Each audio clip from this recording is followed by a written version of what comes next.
Jadi ketika menceritakan dia satu berhati-hati. Nah kita itu kan kalau ngomong kan pak pak pak pak pak pak, kayak gitu. Tetapi ketika di sini dia benar-benar jaga kata-katanya gitu.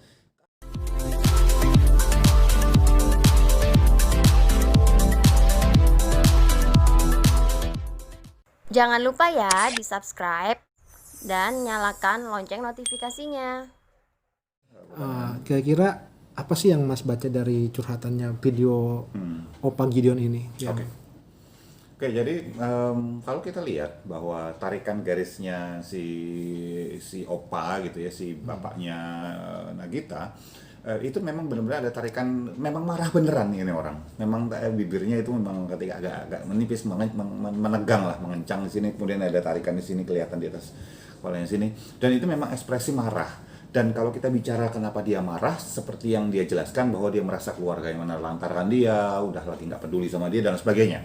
Dari sisi pandang bahwa si Opa Gideon ini marah, dari sisi itu ekspresinya benar.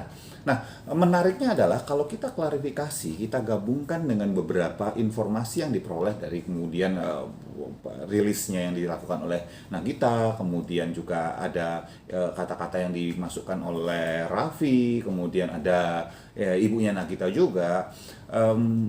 Nagita ketika menceritakan benar-benar berhati-hati, tetapi memang tidak ada sesuatu yang disembunyikan. Kecuali kalau kita bicara Raffi, ketika Raffi ngomong terus kemudian tangannya ada yang bergerak ke arah sini segala macam gitu, itu artinya ada sesuatu yang masih ditutupi. Bukan berarti sesuatu yang bohong, bukan, tetapi memang ada yang ditutupi karena wajar, karena Raffi ini posisinya kan sebagai menantu. Nah, sementara sang ibu yang ketika Raffi dan Gita sedang bicara, si ibu yang hanya menimpali sesekali, dan ketika si ibu menimpali sesekali ini yang terjadi adalah benar-benar seperti menahan sesuatu ibunya. Kelihatannya dari mana? Dari senyum ini tegang, bibir sekitar samping bibirnya tegang, dan kemudian ketika menimpali juga gerakannya lebih cepat, kata-kata juga lebih cepat. Tandanya bahwa dia kayak mencari celah, tek tek tek gitu. Kenapa? Nahan. Nah, berdasarkan sekali lagi informasi bahwa ada sudah dari kecil minum obat, terus ada kata-kata yang akhirnya dimasukkan oleh ibunya Gita, yaitu ini pokoknya intinya dia sakit aja gitu. Kalau kita cari di referensi, dan saya mengajak semua pemirsa ya mencari benar-benar di referensi, ada sekitar beberapa jenis masalah, isu yang sifatnya psikologis seperti ini memang. Ya, kalau kita bicara gangguan gangguan kepribadian, psikotik, apakah itu skizofrenik, apakah itu bipolar, apakah itu kemudian multiple personality disorder, segala macam, ini bukan bagian saya untuk kemudian bisa mendiagnosa tersebut, karena ada teman-teman dari teman-teman psikolog yang lebih kompeten melakukan itu, dan teman-teman psikiater yang melakukan itu. Tetapi yang jelas bahwa memang ada sebuah masalah yang hubungannya dengan kesehatan mental yang dialami oleh Opa Gideon ini, dan perlu diklarifikasi lebih dalam secara klinis. Jadi dari sisinya Opa Gideon, marahnya dia itu benar marah, tapi bukan berarti kemudian realitasnya memang seperti yang dia sampaikan. Sementara Gigi, Raffi, dan kemudian pihak keluarganya juga saya rasa bingung sih kondisinya. Kenapa bingung? Ya ini masalah keluarga yang buat banyak orang di Indonesia ini bukan perkara sederhana. Ada orang-orang yang katakanlah misalnya merasa nggak nyaman, malu, atau merasa terganggu ketika punya anggota keluarga yang mengalami hal-hal seperti ini. Jadi buat saya dua belah pihak ini, kalau ini ada perseteruan, itu bisa dibilang benar dua-duanya. Cuman memang menyikapinya gimana, yang perlu katakanlah bantuan medis ya memang Opa Gideon kalau dari analisa saya. Tapi kalau melihat Nagita sendiri pas dia ngomong, apakah ada rasa sedih atau apa, atau rasa takut atau seperti apa mengungkapkan itu? Oke. Ketika ekspresi yang ditampilkan oleh Nagita itu lebih cenderung ekspresi tense ya, tegang. Jadi ketika menceritakan dia berhati-hati. Nah kita itu kan kalau ngomong kan pak pak pak pak pak kayak gitu. Tetapi ketika di sini dia benar-benar jaga kata-katanya gitu. Dan buat saya itu luar biasa. Kenapa? Berarti Gigi masih mandang bapaknya sebetulnya.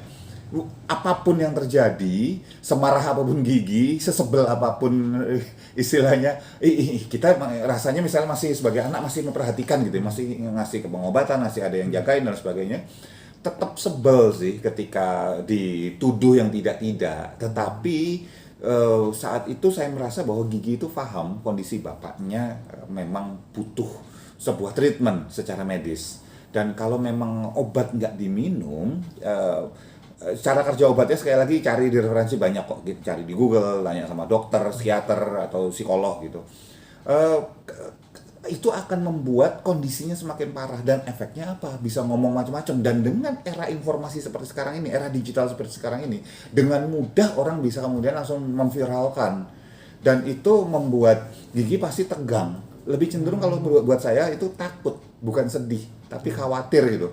Khawatir bahwa nggak bisa diselesaikan dengan baik gitu. Dan kalau dari ibunya sebelahnya itu lebih cenderung sebel ya, marah, apa namanya, small anger gitu ya, marah karena ini tegang sekali bagian, walaupun tersenyum, kelihatan tersenyum, tapi ini tegang nih.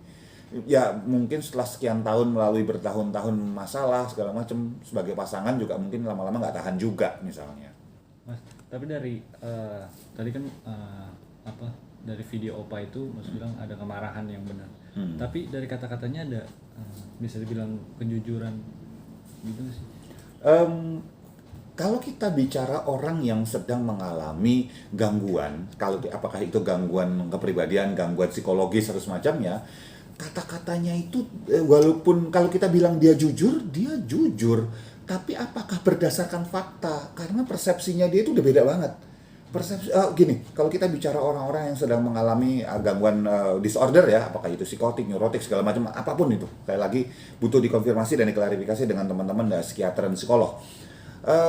Rata-rata yang terjadi adalah mereka seperti punya realitas sendiri yang mereka yakini.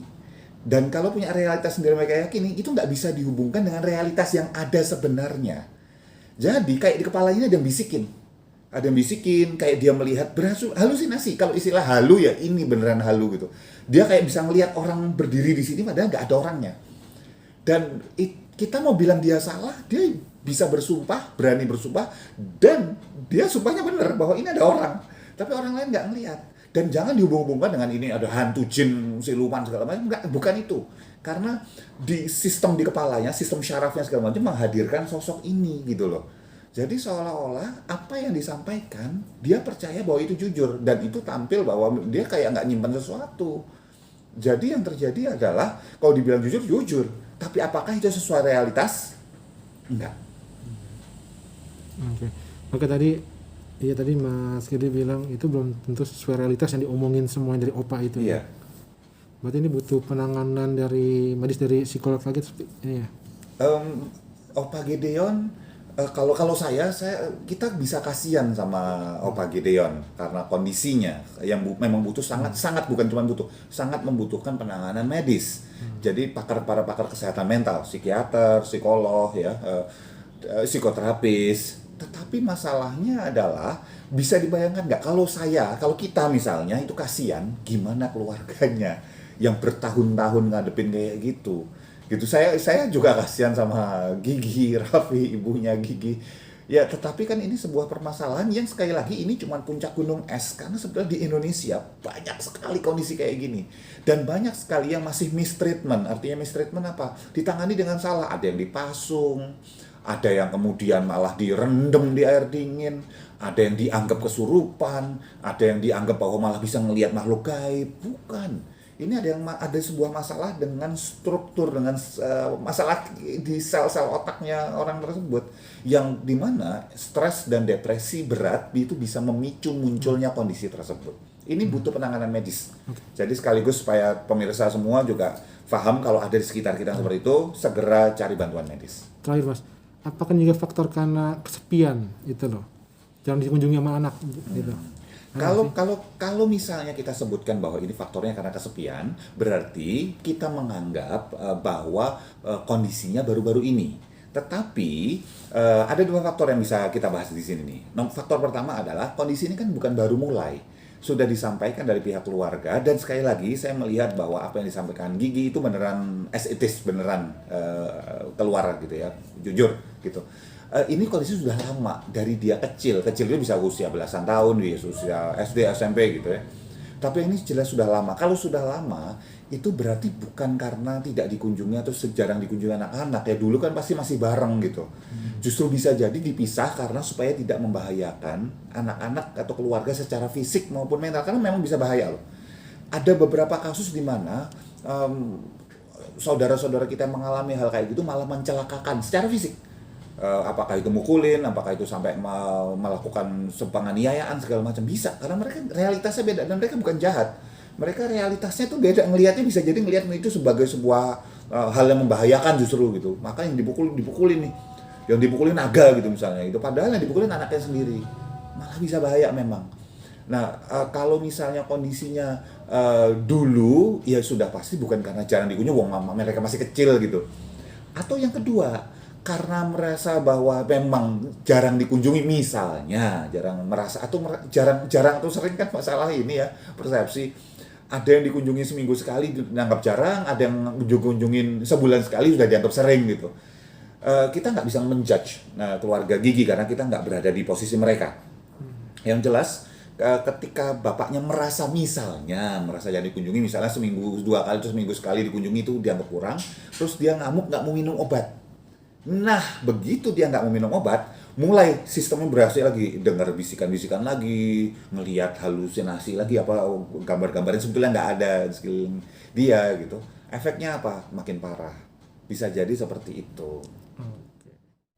Jangan lupa ya di subscribe dan nyalakan lonceng notifikasinya.